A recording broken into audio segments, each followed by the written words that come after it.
Hello, everyone. I'm Kevin Gosztola. I'm the managing editor for Shadowproof. I'm also the curator of the Dissenter newsletter. And you can find the newsletter by going to thedissenter.org. I'm here to present an interview, which I had the privilege of recording, with William Arkin, who is the senior editor for intelligence at Newsweek.com.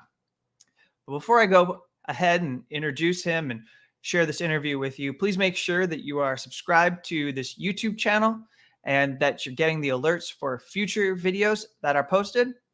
And remember to like this video if you enjoy the interview.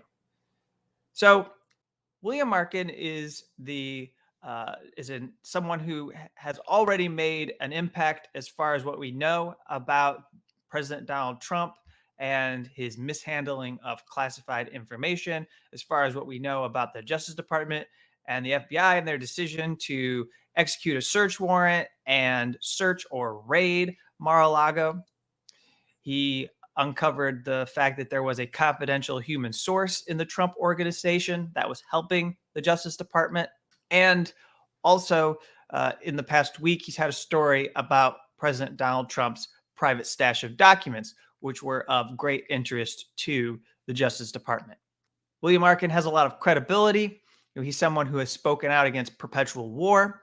He was involved in a project called Top Secret America, which looked at the rise of this national security complex after the September 11th attacks, the network of private security contractors that had grown exponentially as a result of the environment, the climate in DC after those attacks, in advancing the posture that the elites in Washington wanted during the global war on terrorism. He's someone who has stuck to his principles. He left NBC News, so he was disappointed in the lack of coverage and attention that was given to wars. At the moment that he left NBC News, the U.S. was bombing or involved in military campaigns or operations in 9 different countries. And so I wanted William to come on and talk with him so that I could get his insights into the investigation into Trump, whether he thinks it's appropriate or not to prosecute Trump under the Espionage Act, what kind of crisis we're facing with the Justice Department and the FBI and engaging in this raid against the former president, and what it might mean to citizens who are concerned about the politicization of cases within the Justice Department, something that I have been greatly concerned about when it involves people who are part of the larger left or the progressive left, or however you would like to refer to it. So this interview is about 25, 30 minutes, and then I'll be back at the end to put a button on it. But here's the interview with William Arkin.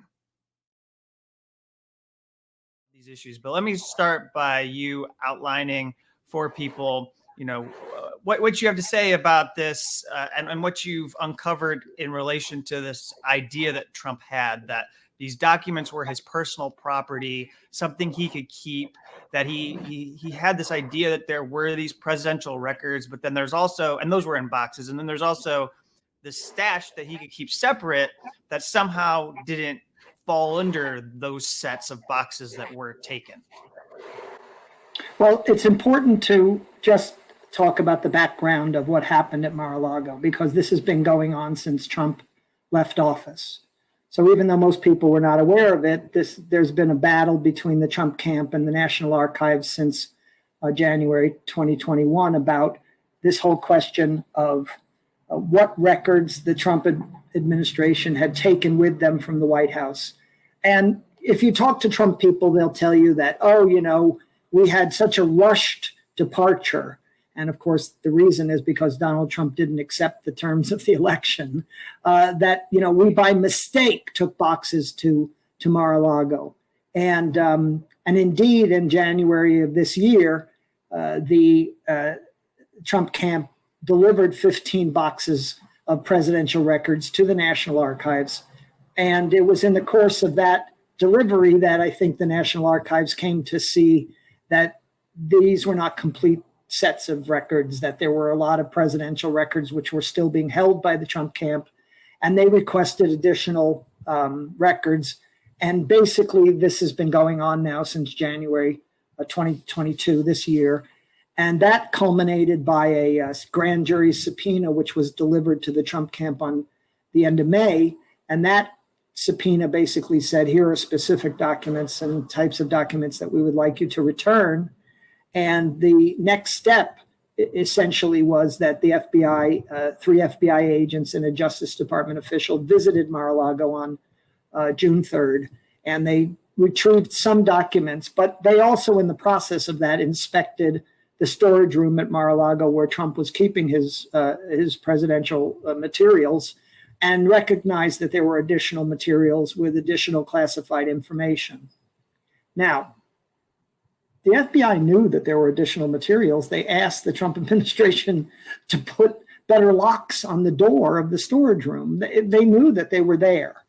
And so when the search occurred on August 8th, it was a surprise to most people, maybe not so much to the people who had been following this back and forth, but it does raise the question as to whether or not what Merrick Garland, the Attorney General, says is true, which is, did they in fact exhaust all the possibilities for getting the additional documents? And so now we know that they took 27 boxes of documents from Mar-a-Lago last week. So that's a total of 42 boxes of documents.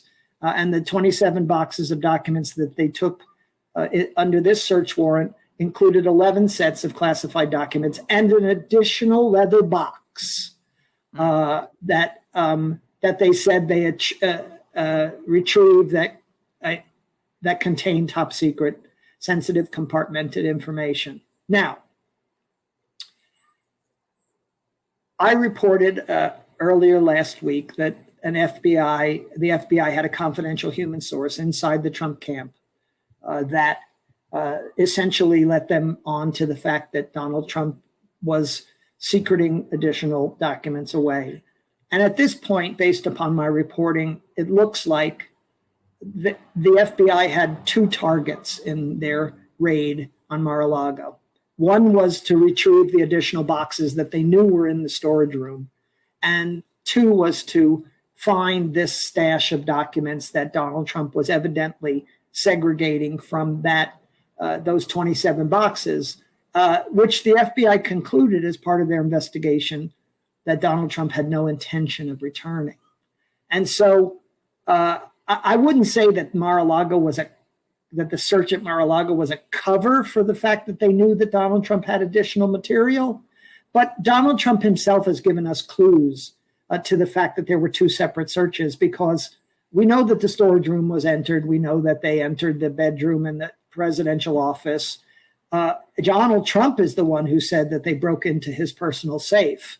And in fact, when the FBI returned Donald Trump's passports earlier this week, it was evident that they had gotten them from somewhere that wasn't the storage room. So it pretty much confirmed, in fact, what Donald Trump had claimed, that his personal safe had been broken into.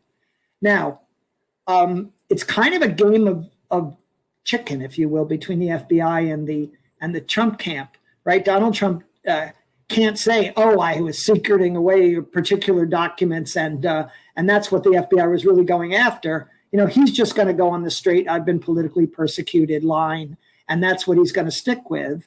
And of course, once the Trump camp gets their act together and figure out what it is that they actually are going to say, the reality is that they're probably going to argue that, why did they execute the search warrant at all? Because we were cooperating with the National Archives, and if they had asked us for additional boxes, we would have returned them.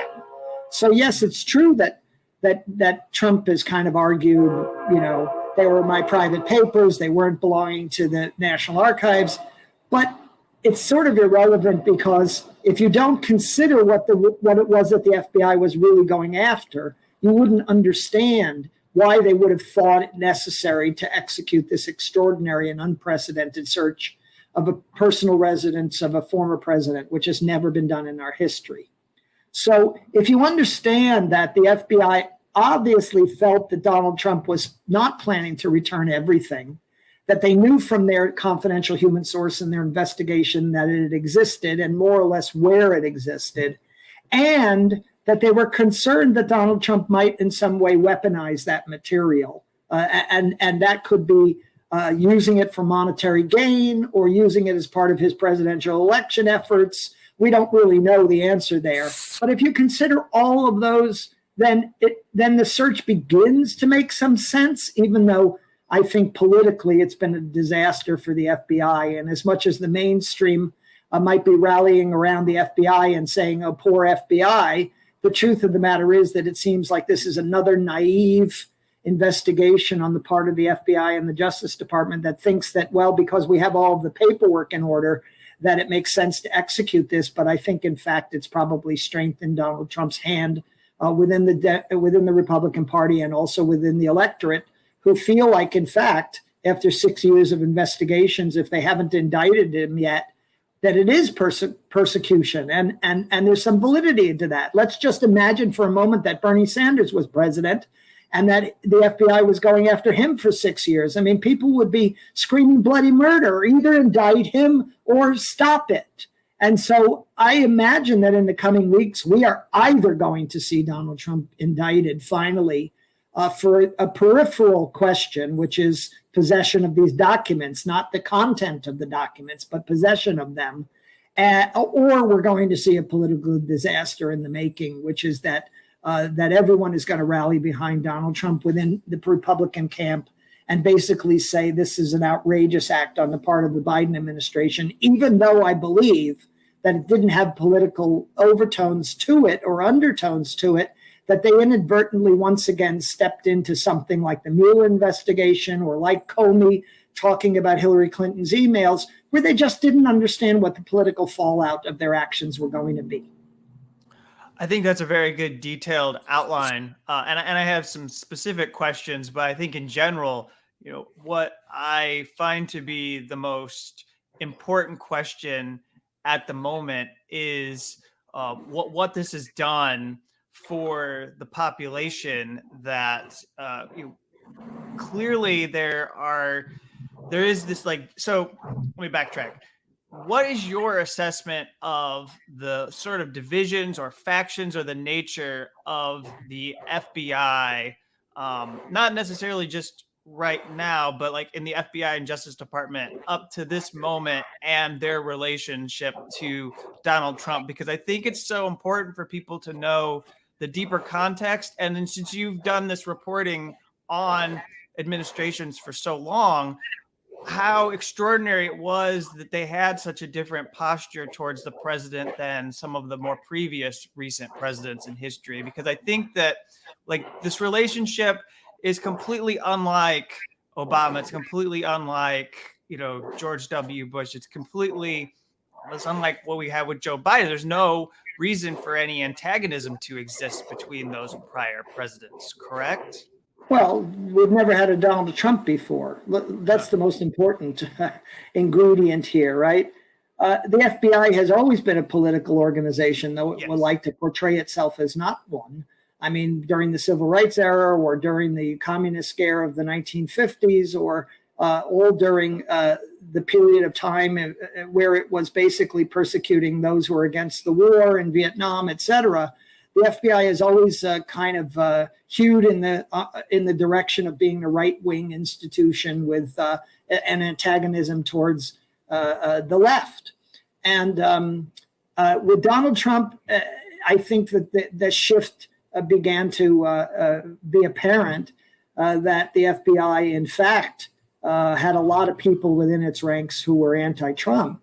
And that, in fact, the long bipartisan era of the FBI was over. I mean, we live in a topsy-turvy world where the Rachel Maddows of the world are cheering the FBI on, and the right wing hates them. I mean, that's like unprecedented in modern history. That the left somehow thinks that the CIA and the FBI is going to protect us from Donald Trump, rather than the right.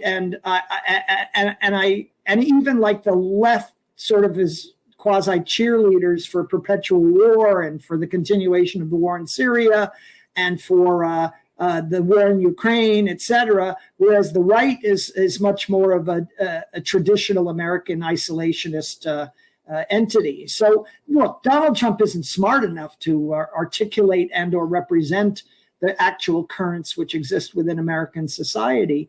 But there are currents that exist within American society. It's Washington, D.C., and the New York bubble and the LA bubble versus the rest of the country, or urban versus rural, and in whatever way you want to describe it.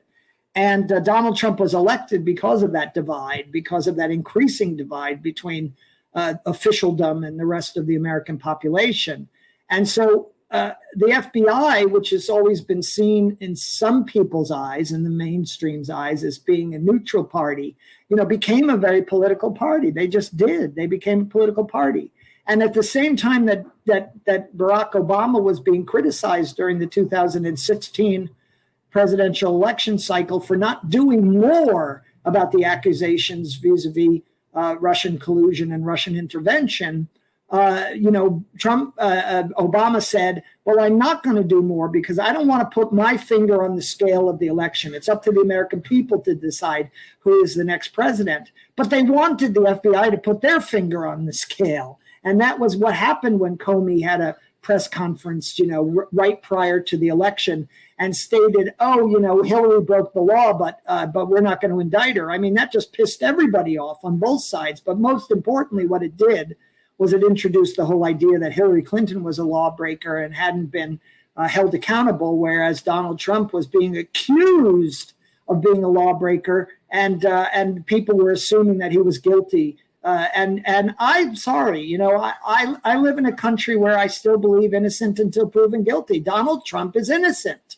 He's innocent of claims of collusion. He's innocent of claims of cooperation. He's innocent of claims of all these claims until he is proven guilty. And so while we might be comfortable in the mainstream saying, Donald Trump's lies about the election, I mean, listen to NPR, they say it in that way, and it should be Donald Trump's claims about the election. I mean, by saying the word lies, you are already declaring what your political position is. That's not impartial journalism as I understand it to be. So Donald Trump is innocent until proven guilty. And now this search warrant has been executed. And I hope as a citizen, that either the Justice Department brings charges against Donald Trump or it starts to reevaluate whether or not it continues to spend our resources and our money in going after this guy. So let me ask you a few specific questions. So do you actually believe that this is a mistake on Donald Trump's part, that he has these boxes as they're trying to say? I seem to get from the way you were setting up the timeline that seems like a very convenient excuse at this hour for the Trump organization. Have you seen any evidence that they, really made this mistake with this many boxes of documents? Well, I mean, Melania's shoes might have taken 42 boxes themselves. I mean, we don't know how many boxes were actually removed from the White House in that 6-hour period on January 20th. But I think it's important that when you think about Donald Trump, that because Donald Trump screwed up and didn't have a normal transition and boxes ended up going to Mar-a-Lago that shouldn't have gone to Mar-a-Lago, it doesn't mean that it wasn't Donald Trump's fault. I mean, this is his trick, right? They were sent by mistake. But if it had been a normal transition, then they wouldn't have been sent by mistake. So I think that's, you have to ultimately say that this falls on Donald Trump in terms of what direction was given to the White House staff and to his subordinates in terms of preparing the White House for the Biden administration to come into office. So yes, I can see that the documents might have ended up in Mar-a-Lago by mistake, but the mistake is that Donald Trump didn't accept the results of the election and didn't facilitate an ordinary transition.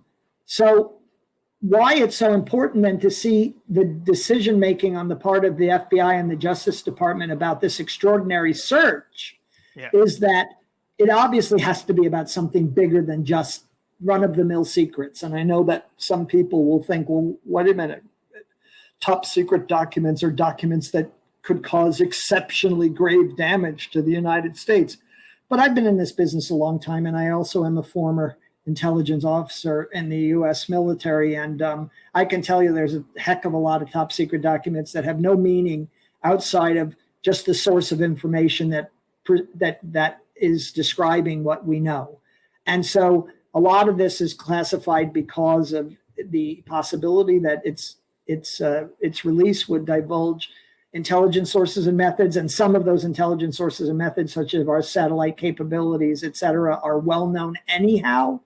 But I understand that people have this idea that somehow Donald Trump stole secrets, when I'm kind of doubtful that there was really much material within there that was intentional or detrimental to U.S. national security in a specific way.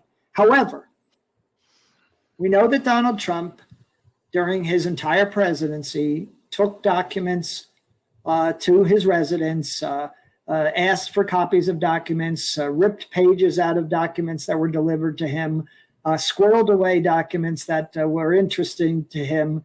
And those documents dealt with everything from Russiagate and the political travails of Donald Trump to nuclear capabilities of Iran and North Korea and possibly even Russia and China, so that we know that it's a wide variety of documents, things that Donald Trump found interesting. And that's basically this leather box or this separate stash of documents that were in his personal safe. And that was really the focus. And so I think in the end, people will be surprised that it's not really an argument about the sensitivity of the documents per se. It's just about the documents. It's just about the documents. Like, they don't need to argue that the documents are highly classified or whatever. That's the terminology that we use in the news media, and it's kind of bullshit. I mean, if Donald Trump just had a bunch of personal letters that belong to the National Archives under the Presidential Record Act, they would still be making the same arguments as to why we need to retrieve those letters from the Trump camp. So I think it was really only in the case of documents that they thought that Donald Trump had personally segregated and might use in the future that were the ones that they were concerned about. At this point in the interview, there was a audio glitch, made it kind of hard to hear the question that I was asking William. And so I asked William to comment on the fact that these Russiagate documents might be in Donald Trump's stash, and what it would mean if the public thinks that is why the FBI went into, or if it's confirmed that this is why the FBI went into and conducted this search, that they wanted to prevent materials related to this politically sensitive investigation from seeing the light of day if Donald Trump was going to use them as part of a potential 2024 presidential campaign. And he's someone who's spoken out against the Trump circus before, but he also recognizes that beyond the Trump circus, we always have to deal with election madness. And I know that they're thinking of the small window of time that they possibly had to act, and they were probably moving on Donald Trump in the summertime here because they didn't want it to get closer to the time in January, February, when these campaigns declare that they are going to make runs for the presidency. And so I asked for his assessment of the Russiagate investigation and the corruption that has been alleged around it, and what that might mean, and then to address the existence of the FBI as a political organization, and how that should have some kind of effect on how we view what is unfolding in the news with Donald Trump and the alleged mishandling of classified documents. Well, okay, so let's talk about it in the context of 2024. I mean, first of all, what we have to understand that what has been revealed as a result of the 2016 elections and Russiagate is that there was FBI wrongdoing. And whether you consider it minor or not, the truth of the matter is that we've had FBI agents go to jail already for falsifying FISA applications, for using their official email and text to campaign against Donald Trump as a candidate, and even people who were involved in the investigations who are supposed to be neutral parties essentially declaring that they were anti-Trump. So I don't take from that it's big or little. I don't want to quibble about whether or not the FBI is or isn't pro or anti-Trump. But what we see is they make mistakes, tons of them. This is not a perfect institution. We should stop seeing it as a perfect institution. So if you understand that this is a flawed institution, where the lawyers are saying, well, you can do this, you can do that, you can do this, you can do that, and now the FBI has to decide, are we publicly going to be able to do this? That the reality in the end is the FBI seems to operate on the idea that if the paperwork is immaculate, that the political consequences are going to be neutral. And that's where the FBI has gotten it wrong over and over again. The paperwork can be immaculate, and yet they can be doing exactly the wrong thing politically. Now, if I'm a smart Justice Department official, I'm going to say, well, that we got to let the chips fall where they may. If the raid on Mar-a-Lago helps Donald Trump, we still have to do what's legally correct to do. Now, you might ask, well, did they exhaust all the possibilities in talking to the Trump camp? Did they absolutely have to do this? What evidence did they have that Donald Trump was going to weaponize the information? Was there some imminent reason for them to have to do it now, et cetera, et cetera? But in the end, if I'm a Justice Department correspondent appearing before a Justice Department official appearing before the news media, I might answer every question that, I understand that you are arguing the political consequences, but our job is to enforce the law. Yeah. And Donald Trump was breaking the law, and we needed to enforce the law. And it took us this long to get to the place where it was obvious that Donald Trump was not going to return the material that he had in his possession. Now, all of this is going to come out in the coming weeks and months. But whether or not it's going to benefit Donald Trump in this election cycle, and then specifically in 2024, we'll have to see. Yeah. I'm fearful that the effect of this is going to be that more people will lose respect for the government. More people will see Washington as persecuting Donald Trump, and that the Biden administration and the Biden Justice Department is not going to be able to get off of that merry-go-round, and that's going to just add to the Trump camp's constituency. We already see that the Republicans, prominent Republicans from all walks of life, except for two people on the planet, Liz Cheney and Adam Kinzinger, have all rallied around behind Donald Trump on this issue. And I would say that this is perhaps one of the largest crises in the FBI's history. And they may not understand it themselves. They may have made mistakes here in what they did. And they may have also been completely legally justified to do what they did. But politically, I believe that it'll be seen as a disaster. Yeah. So the last thing I want to put to you is just this issue of the Espionage Act being part of the conversation. A lot of my work has been watching and monitoring and covering the developments in individual Espionage Act prosecutions over the last decade plus. And, those individuals and their attorneys would also say that they were charged for materials that would not cause exceptionally grave damage. And yet the book was thrown at them and they had their lives ruined and their careers ended. And so why shouldn't the same be true for Donald Trump? And I think it presents a crisis. I think it's part of this crisis of the liberals and the Democratic Party establishment really feeling strongly about pushing forward with whatever the Justice Department is about to do. I mean, what's your sense of the risk if Donald Trump were to be charged with violating the Espionage Act, and that was something that we went, who are you talking? You're talking to people about the potential charges that could be brought. Is this even a distinct possibility? You said unlawful possession, which can be within that law, but there are other laws that you can get. You think it would be a more minor law just so that they can keep that out of there, keep espionage out of the conversation? We now know that the Espionage Act was only being referenced because of Section 793D of the Espionage Act, which is an area of the Espionage Act that deals with, if you are in possession of classified documents and the federal government asks you to return them and you don't return them, you're in violation of Section 793D of the Espionage Act. And it's called the Espionage Act, where it's been called since 1917. But it also happens to be one of just a handful of laws in the United States that deal with security classification. The rest of the security classification system exists under executive order. That's why Donald Trump and his people are arguing that he declassified everything. But it's not altogether true. Some elements of classified information do fall under statute, such as atomic energy information or information about the identities of CIA agents and sources, et cetera. Those fall under statute.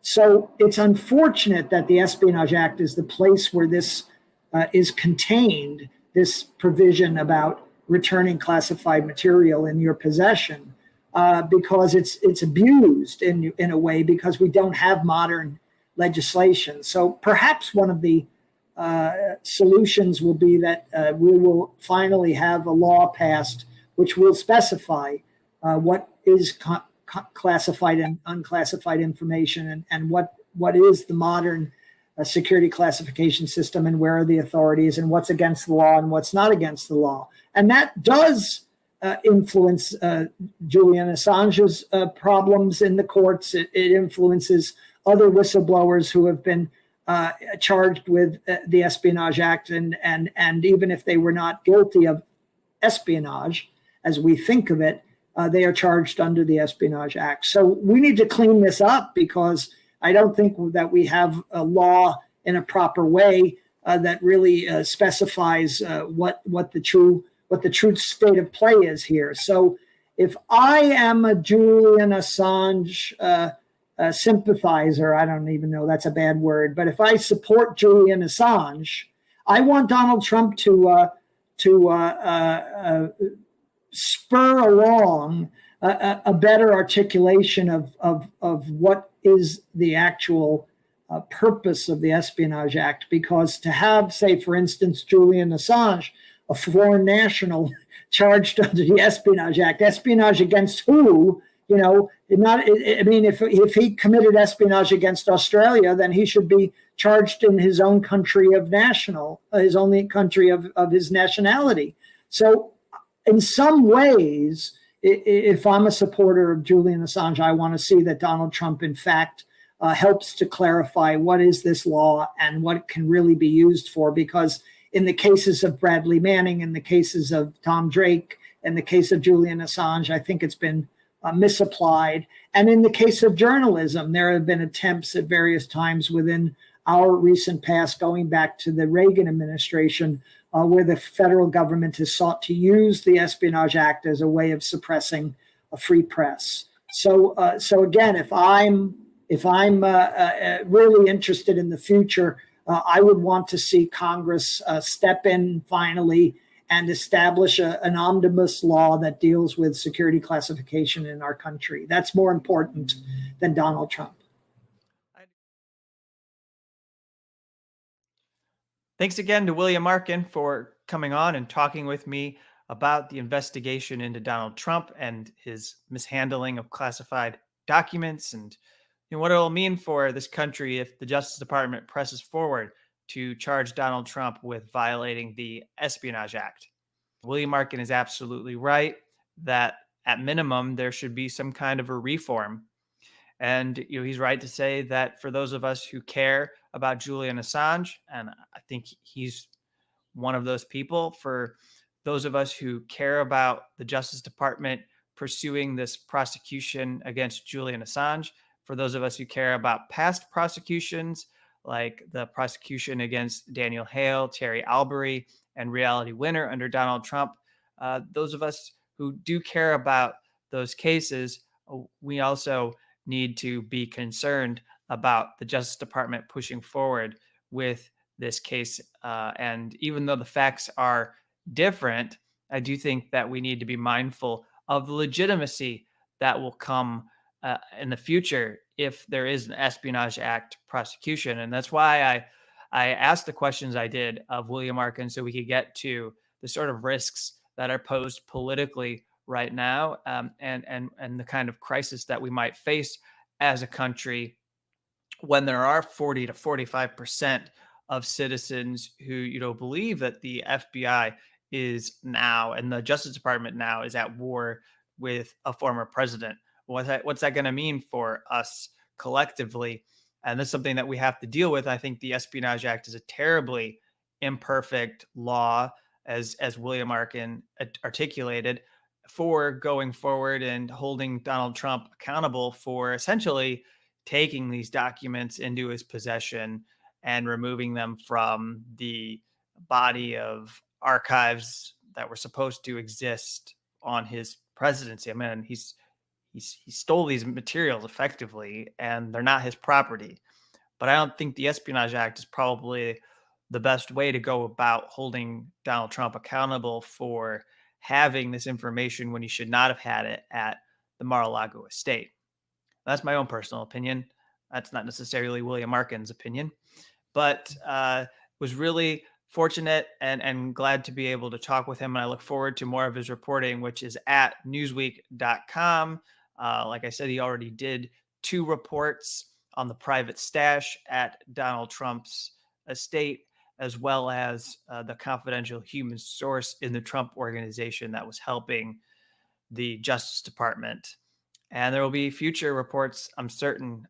This is something that he takes seriously. He's always cared about the rise of the national security state, the power and influence of the national security state over our politics. And of course, in the age of Trump, the FBI, the NSA, the CIA, these other security agencies, the intelligence apparatus itself has been treated as a kind of bulwark in protecting against threats to democracy in a way that really turns everything about the national security state on its head. It's no longer seen as threatening our democratic values or our freedom. It's seen as the thing that's going to protect us from a president like Donald Trump. That's what liberals, that's what Democrats are saying. And I think we really should pause and consider what it means that there are so many liberal voices out there who think that the FBI can save us. So with that, you can go to thedissenter.org for more on this. There's a transcript of this interview there if there's anything you heard in particular that you want to pull out and share. But also at the Dissenter, you can get stories on whistleblowers and the latest on Julian Assange's case. And I'll be back soon with another video.